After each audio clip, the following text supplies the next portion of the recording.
अदाकारा वीना मलिक ऐं असद खटक विच में ॿारनि जी हवालगी जो तकरार सिंध हाई कोर्ट पहुची वियो। अदालती हुकुम ते अदाकारा वीना मलिक ॿिन्ही ॿारनि खे अदालत में वठी आई।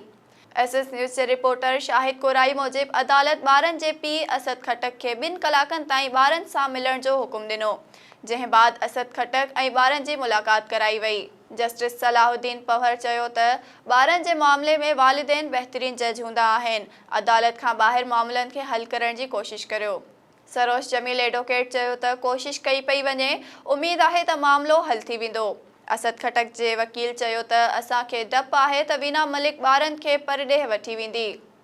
जस्टिस सलाहुद्दीन पवहर चयो त जेकॾहिं घुमण लाइ ॿाहिरि खणी वेंदी त वापसि बि आणींदी। ॿारनि सां मुलाक़ात पीउ जो हक़ आहे। वीना मलिक जे वकील यकीन ॾियारायो त जॾहिं अदालत हुकुम ॾींदी ॿारनि खे मुलाक़ात लाइ आंदो वेंदो। 2 कलाकनि जी मुलाक़ात खां पोइ वीना मलिक ॿारनि खे गॾु खणी रवानी थी वई ऐं अदालत केस जी ॿुधणी 9 डिसंबर ताईं मुलतवी करे छॾी।